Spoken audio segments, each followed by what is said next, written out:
Good evening, everyone. It's 7 o'clock and welcome to the November meeting of the Zoning Board of Appeals. And I'm going to ask Mr. Daigle to please call the roll. Absolutely. Commissioner Subramanian? Present. All right. Commissioner Mastrobatista? Here. Commissioner Walsh? Here. Commissioner Grady Benson? Here. Commissioner Cloud? Present. Commissioner Callahan? Here. Commissioner Gemske? Here. And Chairman Schoenhorn? Here. We have a quorum. So I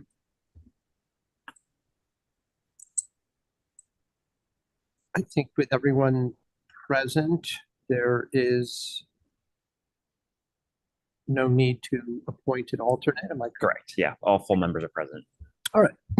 So at this time, I'm going to turn to Commissioner Gemske to read the notice, the legal notice for tonight's hearing. Town of Farmington Zoning Board of Appeals notice is hereby given that the Zoning Board of Appeals will hold a hybrid in-person and online public hearing Monday, November 17th, 2025 at 7 p.m. in the Town Hall Council Chambers on the following application. Alex Fazio, application for yard variance to place a 10 by 16 foot detached accessory structure outside of the required yard at 270 Mountain Spring Road, R80 zone. Interested parties are encouraged to participate in the hybrid public hearing. It is the preference of the board that participation be in person. The link to this meeting may be found on the Town of Farmington's website. A copy of this proposal is available online or by calling the planning department at Farmington Town Hall at 860-675-2325, dated at Farmington, Connecticut, October 30th, 2025.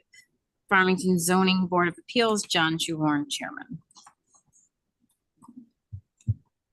All right. The way the matter operates, we will hear first from the applicant, and the applicant will come forward and speak at the podium, give your name, your address, and your relationship to the applicant. If you are the applicant, just say that.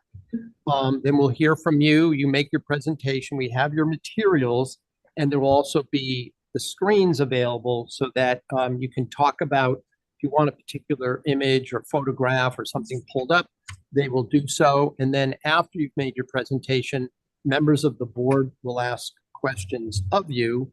And then anyone else who wishes to speak, I'm not sure there will be anybody else, but if there is, then both remotely or in person, and we'll hear from them. All right. So why don't you come up to the podium and give your name and address and your relationship to the applicant. Yeah, hello. My name is Alex Fazio. I am the applicant at 270 Mountain Spring Road. My wife couldn't attend, so she apologizes for that. And thank everybody for being here tonight on this matter. Essentially, we'd like to put a storage shed in the property. We have about 5.7 acres, 270 Mountain Spring. The trouble with the property, though, is there's a really significant natural swale behind the house itself. So when the builder built it in the 60s, it's very much towards the road in the northwest corner-ish. So that hillshade or topographical map kind of illustrates the very large swale behind. So we have a small flat area directly behind the house, which Garrett noted in the in some of the language, which would probably be the only possible option, but it's very steep to get down there and challenging. So kind of the natural spot for it, which complies with all the setbacks and locations where Garrett highlights. It's behind the rear wall of the garage. And the house is two primary walls. There's the garage wall, and then there's the main two-story wall. The dimensions, though, are 51 feet versus 54 feet. It's very similar. But technically, we want to put it behind the garage wall, which is 51 feet long versus 54 of the main. So that's why we needed to get a variance to put it there, which we think, makes the most sense. And we hope everybody sees that is a reasonable request, as it's concealed from the road pretty well. I think it's going to be about 65 feet back from the actual roadway, and would be a great addition. So we could have a second car in the garage, because right now I've got gas cans and other things stored in there. Unfortunately, we had 2 attempted car thefts over the summer, so we'd like to definitely try to keep 2 cars in the garage. And then if you do look at the aerial view, you can also see it's currently where the septic field is. When we bought the house, it needed everything. So we got a new septic as part of our closing agreement, but it has an 80-foot leaching field, which you can see there. So that is a big flat area. The trouble is we don't want to put the shed on top of the leaching field. But otherwise, yeah, that's pretty much the deal. So 10 by 16 there, and it would come from, we'll buy the shed from the barnyard in Ellington, and we're going with a bold choice of barn red for it, and hopefully you guys like the look. Our one neighbor did say that he thought our shed didn't quite match the intended aesthetic or the existing aesthetic of the house, which I appreciate his feedback. We thought that this simple shed would be pretty okay. He also has a detached 3-car plus shop in front of his house. So he had a major variance at the time. But anyway. Could you just pull up the GIS or the satellite image? So just using this, could you just describe from this image where the leaching fields are and where you want to put the shed? Yeah, so we're Garrett zooming there. There's a large grass area, which is the field, the 80-foot field. The actual tanks are below or behind the house, which has a walkout basement, but that's low. So then we had to pump up to the 80-foot. So anyway, that's a big open spot. But where we want to put it is to the left where the garage wall is. And I have some photos that I included with the submission of the elevation of the front of the house, as well as where the shed would go. So yeah, there's the house, and I did some high-tech Sharpie work there to kind of show where it would go back behind the plane of the garage wall. It's kind of at the end of a little parking spot area too. But, yeah, I mean, it's generally what it would look like. But the ground slopes very, very notably right behind there. So that's kind of like the furthest back. To fully comply, we would have to go back, I don't know, maybe another 40 feet or so, but that would represent like a 30-foot infill, basically. Be very difficult to achieve, especially for the item of the shed. We just wouldn't have a shed, I think, would be the alternative. All right, I'm going to turn it to the commissioners. We'll just go in order across. So, Commissioner Master Batista, do you have any questions? Just one question. You're going to put like a trap rock pad in there for the shed? Yes, sir. Yeah, 2 to 3 inch, blue crushed rock from Mountaintop. Okay, Torrington. thanks. Commissioner Walsh, No questions. Commissioner Gemsky. Can I just ask a clarifying question? So if you go back to the GIS mapping, the green is where the leaching field is that right? Yeah. Correct? Now, right next to the house where is that a tree right next to it? There's a few trees directly next to the house, and then I have a truck parked there in this. So are you saying it could go on that side of the house, but you want it on the other side? No, well, it couldn't go there because it has to be behind the rear wall of the Oh, the gotcha. two-story. Let me. Right, so then it would hit the leaching. Okay, Yeah, gotcha. and it also is sloping quite notably there, so a lot of rainwater naturally diverts down that path. So Yeah. I just want to avoid putting it right in the way of that, but it would also have to be filled quite a bit. So the wording of the regulation is behind the longest rear wall of the house. Okay. I'm just going to use across the street as an example. So normally if you've got a straight house with one, we'll say one back wall, obviously it's very clear. This is the longest rear wall of the house. We can put it behind that line. Yeah. Okay. So with this house, because there's 2 rear walls, there's the primary house, which is here, and then there's a single floor addition, and then the garage. The longest rear wall is this portion of the house. Okay. So it pushes it out to here. Gotcha. So then it would go into the leaching field. So Yeah. So here's the leaching field. Yeah. So it's proposed to be here. Yeah. And then, oh, sorry. No, I was just gonna say, when we bought the property, everything was wooded, so the only thing that got unwooded or opened up was for the leaching field. Okay. So that's why this spot is like the only other real option. My other question is, do we have any input from neighbors or anything like that? Not a word.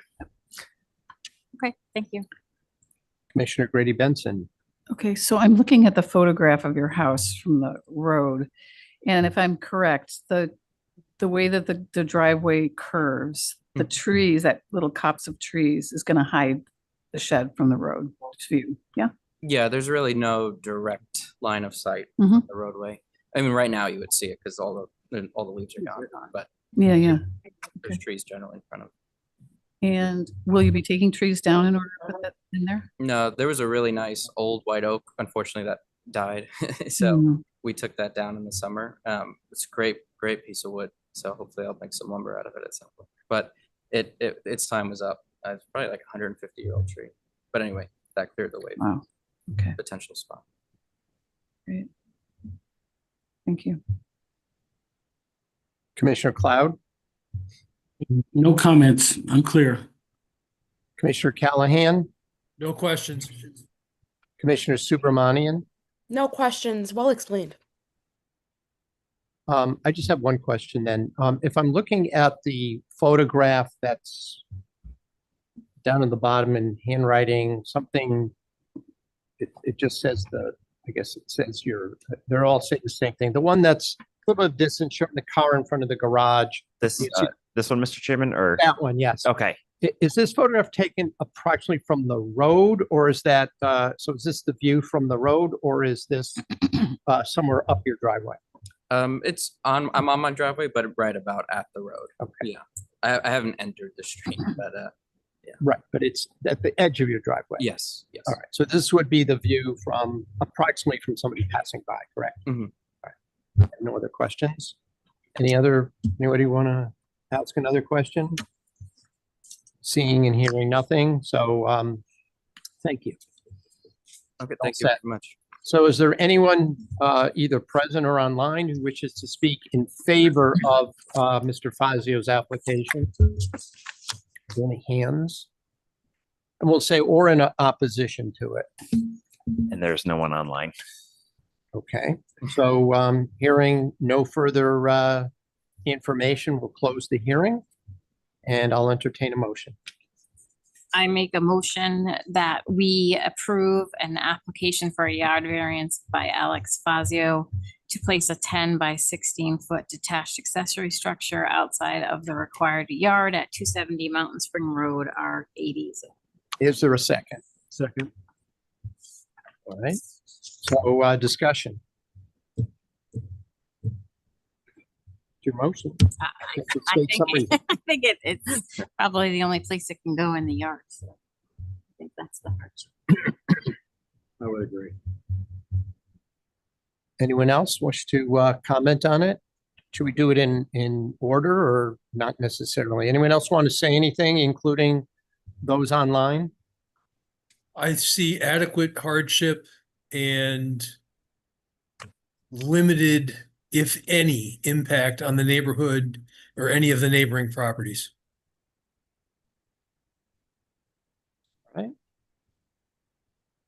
Mr. Cloud, Ms. Subramanian, any comments you wish to make? Harry said it all. All right, Yeah. so Can I quote you on that, Chris? Yes, sir. In the future. Yeah. I mean, all yeah, right, there's nowhere else it can go. So very good. Okay, so with that, I'm going to ask that the roll be called. Absolutely. All right. Commissioner Grady Benson, Approve. Commissioner Cloud, Approve. Commissioner Callahan, Approve.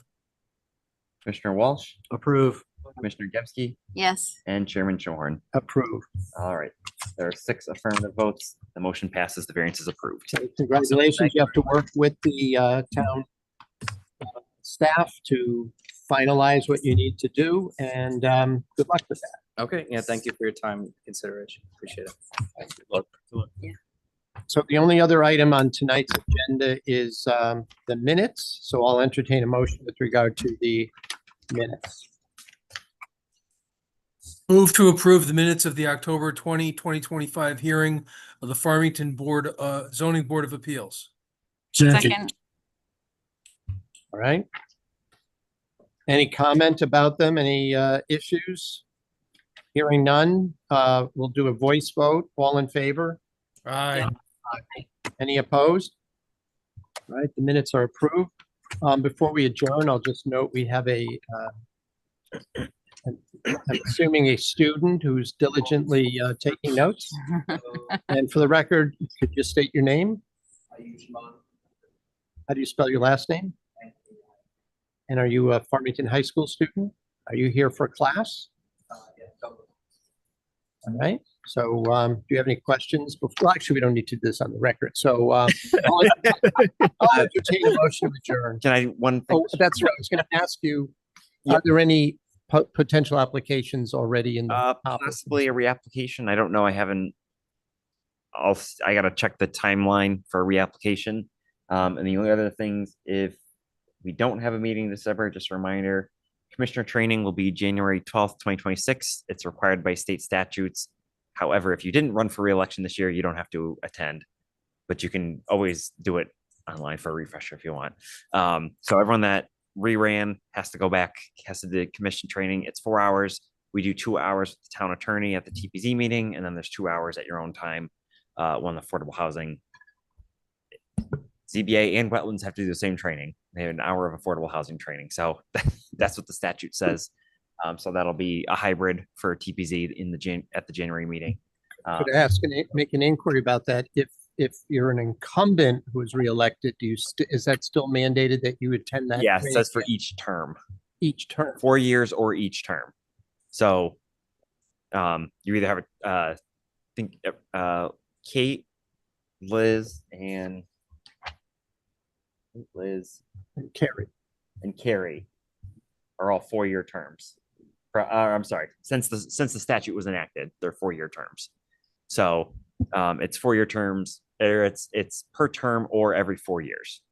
But again, the meetings are recorded, so if you can't make it to the training, you can just do it online. You just let me know when you've done it. Well, my question is, if I attended 2 years ago, even though I wasn't up for reelection, then would I still be required? Yes, it's every 2 years. Every 2 years. Yes, did I say 4? I'm sorry. I meant 2. I'm I thought you sorry. said 4. Yeah. 4 hours of training every 2 years or per term. All right. So Garrett, I lost track. Do I have to do more training or not?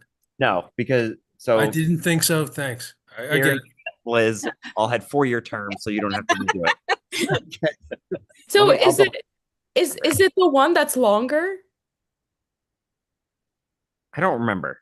I'll Interesting. pull the statute and I'll remind everyone for it when we send out the minutes. I'll double check that. I forgot off the top of my head. And then our January 20th meeting, application or not, we'll be meeting for elections as required by the bylaws. Right. So just a We don't reminder. have one for December schedule. Not yet. The deadline is 15th. So the deadline's Monday. So there's always a week in between. So that'd be the only thing there might be. So All So right. Garrett, are you talking about, before we hang up, are you talking about being sworn in again? Will you alert us when we have to go? no, town hall?